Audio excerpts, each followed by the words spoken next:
Students, last class में हमने अपना सप्लाई पढ़ा था। सप्लाई कर्व क्या होता है और सप्लाई इंडिविजुअल और उसका हमने डायग्रामेटिक रिप्रेजेंटेशन देख रहा था कि कैसा होता है सप्लाई कर्व का। और उसके बाद हमने सप्लाई कर्व के कुछ डायग्राम्स देखे थे इंडिविजुअल और मार्केट सप्लाई कर्व में कि कैसे होते हैं। आज हमें अपना करना था कि सप्लाई कर्व का स्लोप कैसा होता है। तो हम स्लोप पढ़ेंगे सप्लाई कर्व का। Supply curve normally slopes upward. ये हमने लास्ट क्लास में देखा कि सप्लाई कर्व का पॉजिटिव स्लोप होता है तो वो अपवर्ड स्लोपिंग होगा, indicating a positive relationship between price of a commodity and it's quantity supplied, कि उसकी जो प्राइस है कमोडिटी की और जो क्वांटिटी सप्लाइड है उसमें पॉजिटिव रिलेशनशिप होगा। And slope of supply curve refers to the ratio between change in price and change in quantity supplied। तो क्या बता रहा है कि स्लोप ऑफ सप्लाई कर्व क्या होगा। डेफिनेशन लिख लेना कि स्लोप ऑफ सप्लाई कर्व एक रेशियो होता है किसके बीच में, change in price and change in quantity supplied के बीच में। तो ये हम डायग्राम में देखते हैं कि स्लोप ऑफ सप्लाई कर्व का डायग्राम कैसा है। अपवर्ड स्लोपिंग है और यहाँ पे हमें रेशियो दिखाई गई है कि change in quantity demanded and change in price की। जो ये एक स्मॉल रेक्टेंगल बना हुआ है ये हमें दिखा रहा है change in quantity and change in price. ABC ये जो चीज़ है ये रेशियो शो कर रहा है। तो ये स्लोप ऑफ सप्लाई कर्व क्या हो जाएगा, change in P upon change in Q, जो कि हो जाएगा AB अपॉन BC। ये जो हमारा रेशियो आया है इसको हम स्लोप ऑफ डिमांड कर्व बोलेंगे। तो इट इज़ कांस्टेंट क्योंकि जो सप्लाई कर्व है वो स्ट्रेट लाइन है, कांस्टेंट हो जाएगा क्योंकि हमारा सप्लाई कर्व स्ट्रेट लाइन है ना, इस वजह से हमारा रेशियो कितना स्लोप कैसा आया सप्लाई कर्व का, हमारा स्ट्रेट लाइन आ गया। तो slope of supply curve is estimated change in P upon change in Q। तो ये क्या शो कर रहा है, it is equals to AB and BC।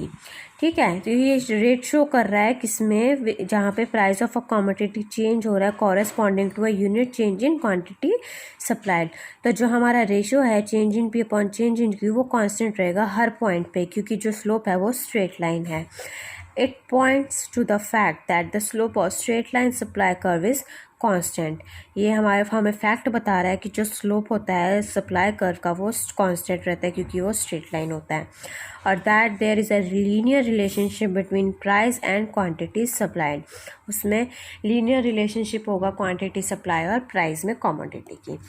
इसके बाद हम पढ़ेंगे कि सप्लाई फंक्शन होता क्या है और डिटर्मिनेंट्स ऑफ सप्लाई क्या होते हैं।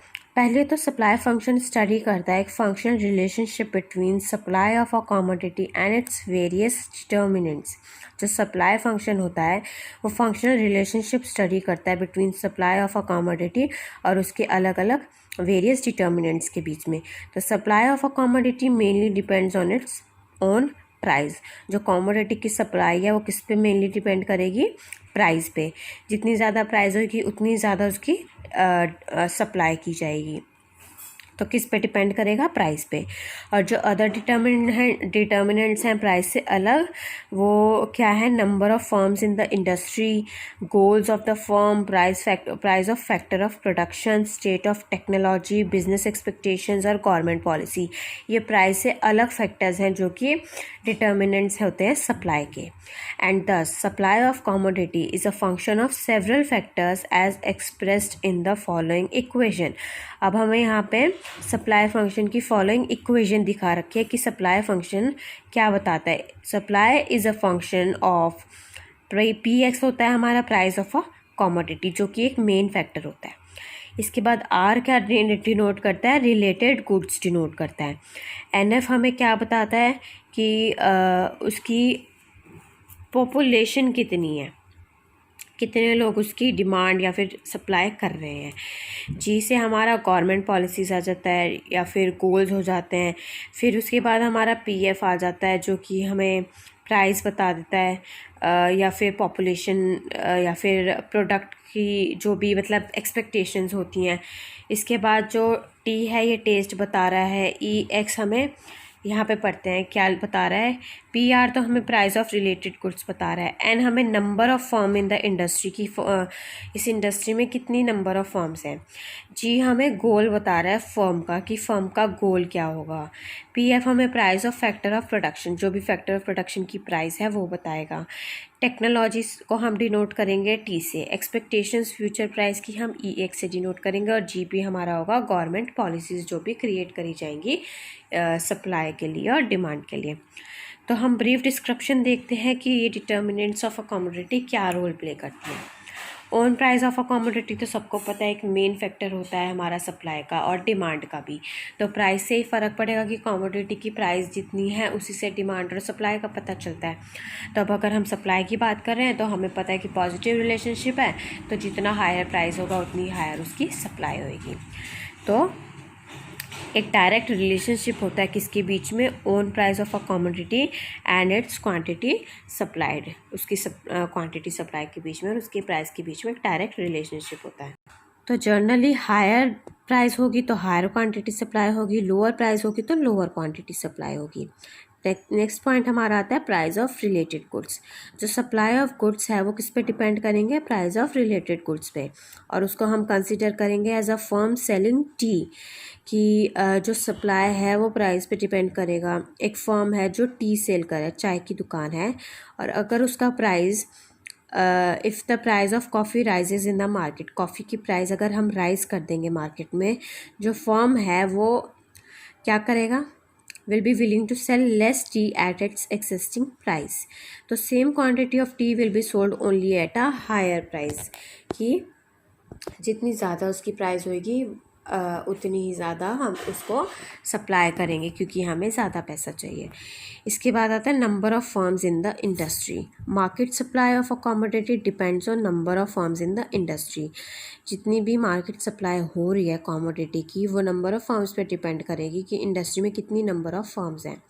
तो increase in number of firms क्या इम्प्लाई करेगा कि इंक्रीज़ इन मार्केट सप्लाई है, और अगर नंबर ऑफ़ फर्म्स डिक्रीज़ होगी मतलब market supply of a commodity decrease होगी। नेक्स्ट हमारा है गोल ऑफ द फर्म क्या है, फर्म का गोल क्या होगा। मेन तो होता है मैक्सिमाइज प्रॉफिट करना, कि हम ज़्यादा से ज़्यादा प्रॉफिट कमा सकें।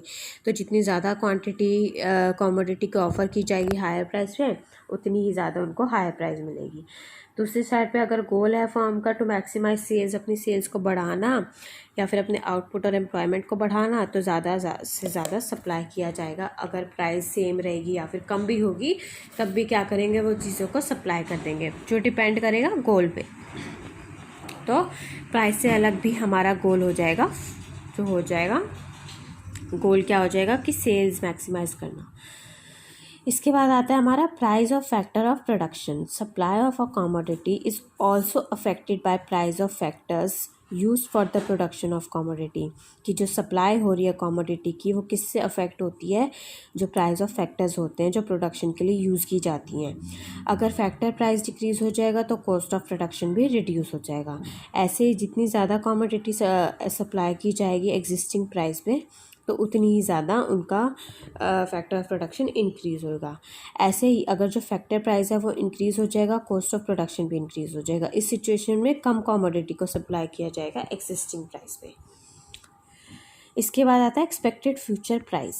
If the producer expects price of the commodity to rise in the near future, current supply of a commodity will reduce.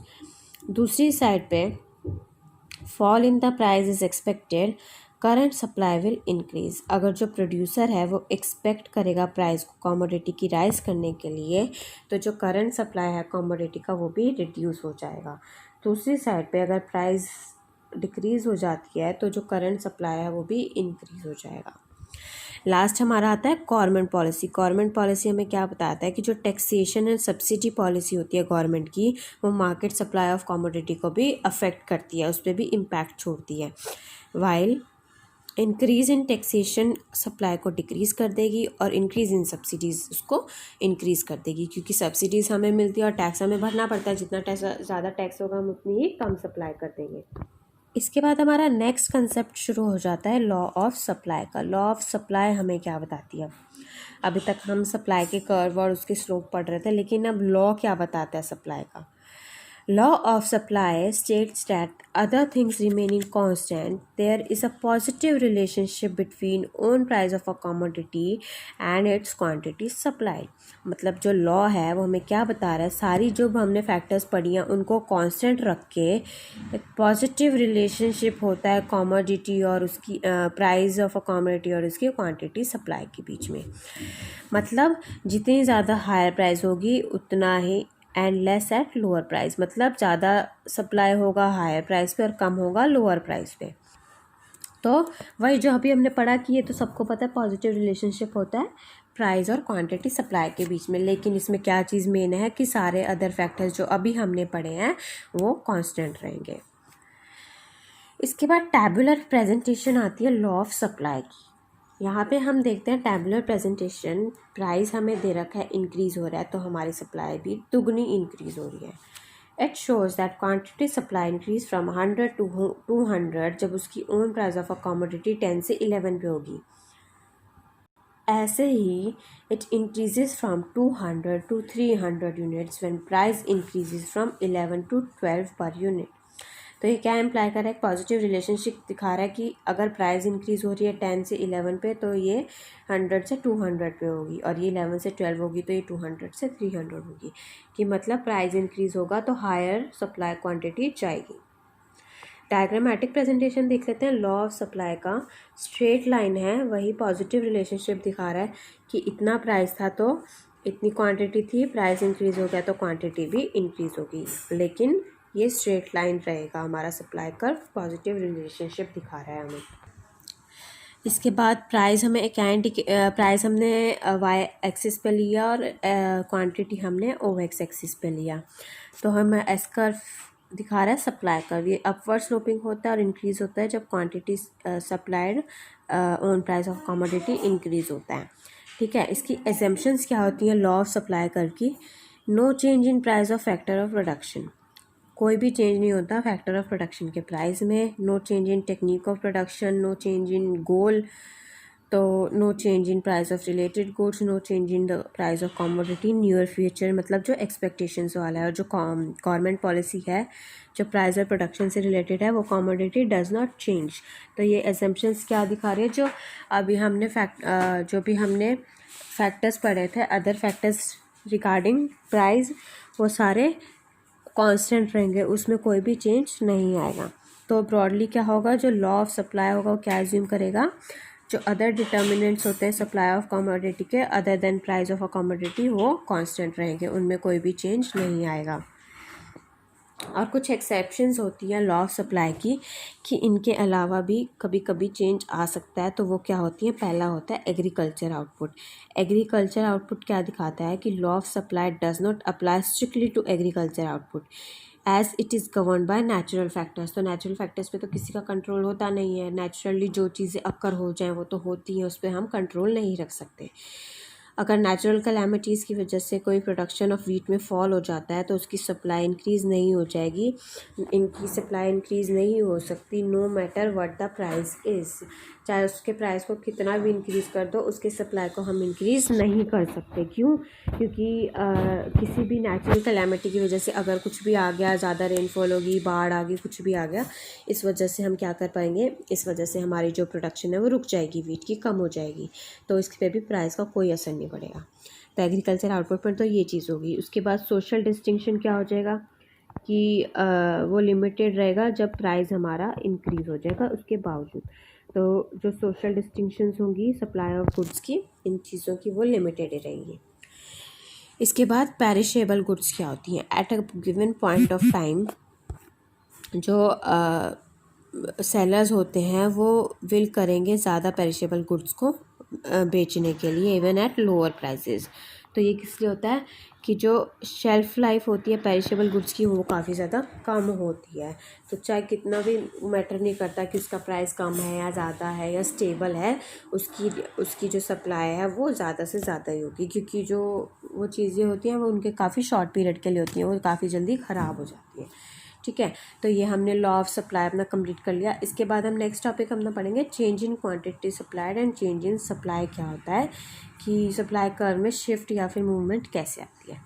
तो वो हम अपना टॉपिक कल करेंगे। अब तब तक के लिए रिवाइज़ कर लेना और इसकी डायग्रामेटिक्स और इनके जो डिटर्मिनेंट्स हैं वो अच्छे से रिवाइज़ कर लेना। बाकी जो हमने अपना लॉ ऑफ सप्लाई है, बहुत इंपॉर्टेंट टॉपिक है हमारे चैप्टर का, तो इसको प्लीज़ अच्छे से ध्यान से रिवाइज़ कर लेना और इसकी जो डेफिनेशंस और डायग्राम्स हैं उनको अच्छे से आप अपनी नोटबुक में बना लेना और इसके क्वेश्चंस प्लीज़ रिवाइज़ कर लेना। कल से हम अपना नेक्स्ट टॉपिक करेंगे। Okay, thank you.